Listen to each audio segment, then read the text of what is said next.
আমার বাবার কষ্টের জীবন আমি তাকায় তাকায় দেখেছি।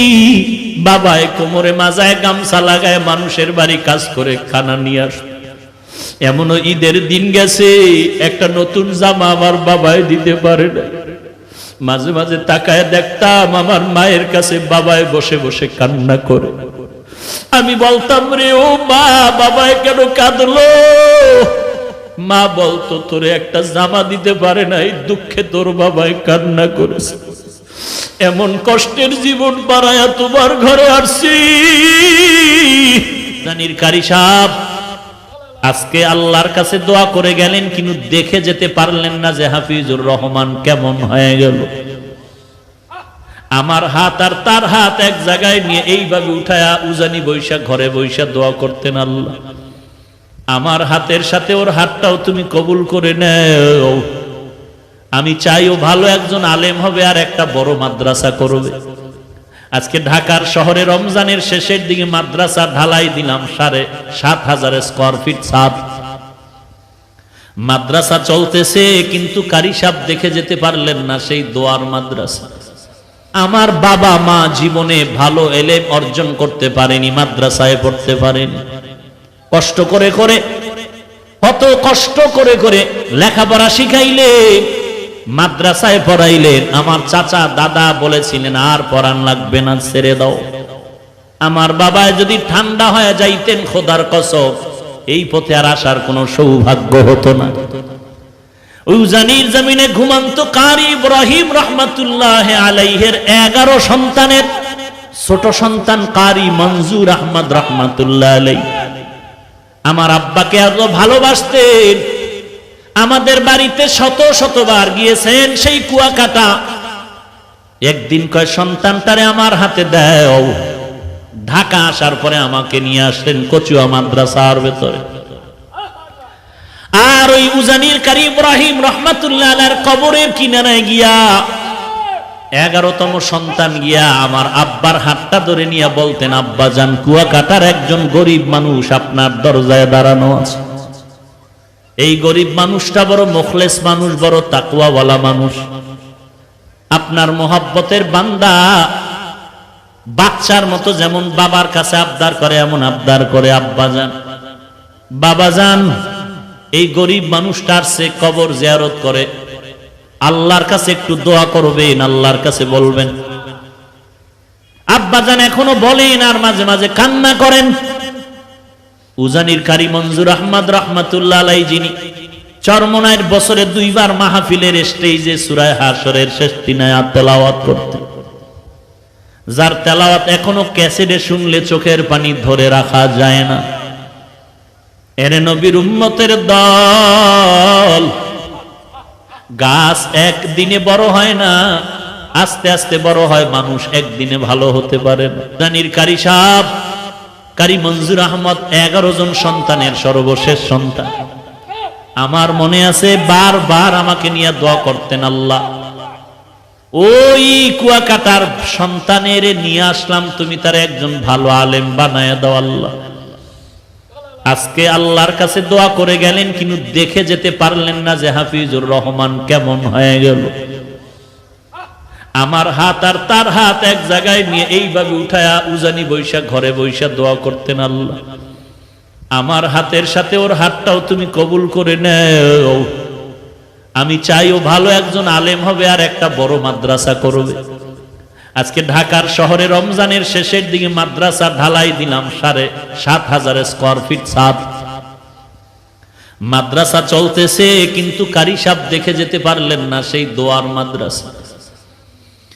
জায়গা নাই, 2-3 বছর ধরে বাইতুল্লাহর গিলাফ ধরে ধরে কানলাম, আল্লাহ একটা জায়গার ব্যবস্থা করে দাও। 3টা বিল্ডিং ভাড়া চলতেছে।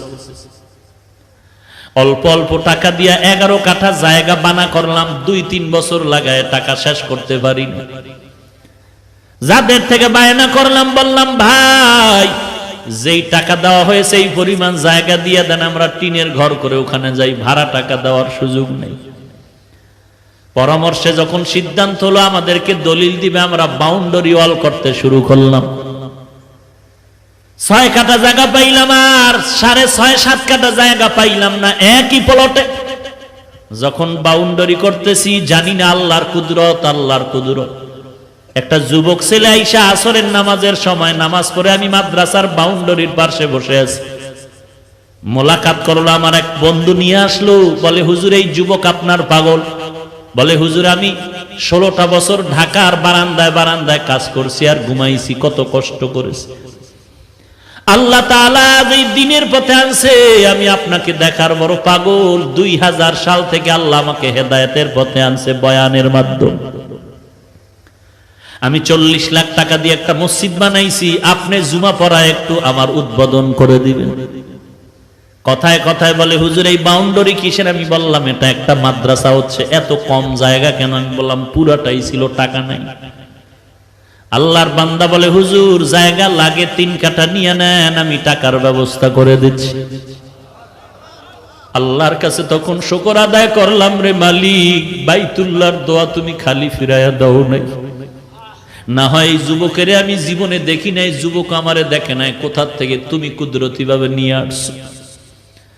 এই রমাজানে ছাদ ঢালাই দিব, টাকা নাই, কত কিছু দরকার, 700-800 বস্তা সিমেন্ট লাগবে, রড লাগবে, ইট লাগবে, 42,000।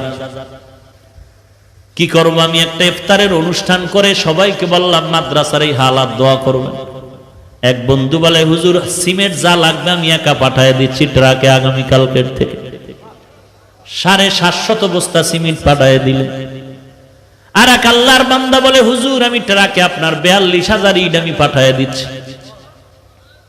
রডের ব্যবস্থা নাই, এক আল্লাহর বান্দা রড দিলেন কিছু, আর এক বান্দা দিলেন। এরকম হতে হতে কাজ হয়ে গেল। দিনের কাজে এরকম বেজে থাকে না যদি ইখলাস নিয়ে চলা যায়। আল্লাহর অভাব নাই, বান্দার অভাব আছে, আমার মাওলার দরবারে অভাব নাই। বান্দার কাছে যতবার বলো স্যার কিছু দেন কিছু দেন, তুমি আমার আল্লাহর কাছে যদি একবার চাইতে এত চাওয়া লাগতো না, পেয়ে যাইতা। এর পর্দার আড়ালের মা, তুমিও মা, খাজা মঈনুদ্দিন চিশতি আজমিরির মা ও মা, ও কচুয়া এলাকার মা তুমিও মা, বড় পীর আব্দুল কাদের জিলানীর মা ও মা, কারি ইব্রাহিম রহমাতুল্লাহ আলাইহির মা ও মা। মনটা কি চায় না তুমি একজন কোরআনওয়ালার মা বাবা হয় কবরে যাও? দুনিয়াটা কিছুই না রে মা। আজকে তোমারে মার্কেটে না নিলে স্বামীর সাথে ঝগড়া করো, মন মতো চাহিদা পূরণ না করলে ঝগড়া করো। এক বক্তা সাহেব বয়ানে বলে মহিলারা এত বেপরদায় চলে কেন? মসজিদে ঢুকতে না দেওয়ার কারণে। এখন তো ইসলামের ব্যানারওয়ালা ধান্দাবাজের অভাব নাই তো। আহা, বলে মহিলাদেরকে মসজিদে ঢুকাও, পুরুষের পাশাপাশি মহিলাদের নামাজের ব্যবস্থা করে দাও। বক্তা সাহেব বলে মহিলাদেরকে মসজিদে ঢুকার সুযোগ না দেওয়ার কারণে মহিলারা বেপরদায় চলে। আমি জবাব দিয়া বললাম আমাদের গোষ্ঠী শুদ্ধ বহু হাজার লাখ ওলামায়ে কেরাম যারা হকের পথে আছে, এদের স্ত্রীরা তো কোনোদিন মসজিদে যায় না, বরং অনেক হাজী সাহেবদের স্ত্রীরা হজে গিয়া বেপরদায় বাইতুল্লাহে দৌড়ায়। অথচ আমাদের মা আমাদের চাচিদের নিয়ে হজ করলাম, আলহামদুলিল্লাহ আমাদের মা চাচির চেহারাটা মক্কায় বসিয়াও কেউ দেখতে পারে না। আর ওই চাপাবাজের দলেরা মেয়ে নিয়া মহিলাদের নিয়ে হজে গিয়া কয় চেহারা খোলা রাখা যাবে, ফতুয়া একটু তিল পাইয়া তাল বানায়া পুরা বেপরদায় চলে, গুনাহ হয় খবর নাই, ফতুয়াবাজি করে। এরে নবীর উম্মতের দল, এরে পর্দার আড়ালের মা, তুমি একজন নারী হিসাবেই দুনিয়াতে বেঁচে থাকার জন্য আল্লাহ পাঠান নাই। তুমি একটা সন্তানের মা হিসাবেই পরিচয় দিলে চলবে না রে মা। তুমি একজন স্বামীর স্ত্রী পরিচয় দিলেই যথেষ্ট হবে না রে মা। তুমি একজন মায়ের কাছে সমাজ আর জাতি অনেক কিছু পাওনাদার। তুমি মায়ের কাছে জাতি চায় একটা আলোকিত সন্তান, তুমি মায়ের কাছে জাতির আশা হলো আলোকিত একটা সমাজ। তুমি মায়ের কাছে জাতির আশা আলোকিত একটি পরিবার। ও পর্দার আড়ালের মা, তুমি যদি আলোকিত সন্তান দুনিয়াতে উপহার দিতে চাও, তুমি মা যদি একজন আলোকিত সন্তানের মাধ্যমে সমাজ আলোকিত করতে চাও, মা তোমার অনেক ত্যাগ স্বীকার করতে হবে, যেমন ত্যাগ স্বীকার করেছিলেন খাজা মঈনুদ্দিন চিশতি আজমিরির মা। কেমন ত্যাগ স্বীকার করেছিলেন খাজা মঈনুদ্দিনের মা, যেই খাজা মঈনুদ্দিনের খেদমতে ভারতের মধ্যে লক্ষ লক্ষ বিধর্মীরা কালেমা পড়েছে। খাজা মঈনুদ্দিনকে মা ডেকে বলে, রে সন্তান, তুই মঈনুদ্দিন এত দামি হওয়ার পেছনে আমি মায়ের ত্যাগ কত তুই জানো? আমি মা তোকে যতদিন গর্ভধারণ করেছি, আমি মা এক রাত্র ঘুমাই নাই, সারা রাত্র সেজদায় পড়ে কান্না করেছি। তুই দুনিয়াতে আসার পর আমি মা তোকে এক ফোঁটা দুধও আমি তোর মুখে দেই নাই ওযু ব্যতীত। এক ফোঁটা দুধ আমি তোর মুখে বিনা ওযুতে দেই নাই। এরে আম্মা জান, বলো তোমার গর্ভের সন্তান নিয়া আল্লাহর কাছে কতবার কান্না করেছো, দোয়া করেছো, আল্লাহ আমার গর্ভের সন্তান তুমি আদর্শবানওয়ালা সন্তান হিসাবে কবুল করে নাও, সমাজের আলোকিত সন্তান দান করে দাও। ও আল্লাহ, তুমি আমার সন্তানটারে খাজা মঈনুদ্দিনের মতো বানায় দাও, তুমি আমার সন্তানটারে ইমাম গজালির মতো বানায় দাও। ও মা, একটু জবাব দাও নিজের বিবেকের কাছে।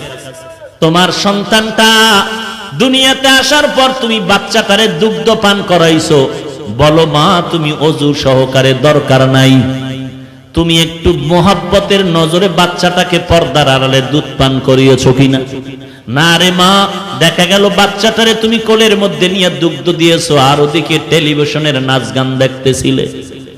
এরে আম্মা জান, আজকে যত সন্তান দেখো জমিনের মধ্যে সুনাম অর্জন করে চলছে, প্রত্যেকটা সন্তানের পেছনে খবর নেও তার মা বাবা ভালো হওয়ার কারণে এই সম্মান।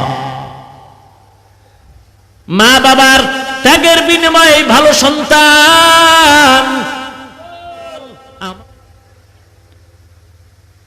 তুমিও মা আজকে তোমার বেপরদায় না নিলে, মার্কেটে ঘুরতে না গেলে তোমার মন বেজার, ঈদের খুশি আনন্দ নাই।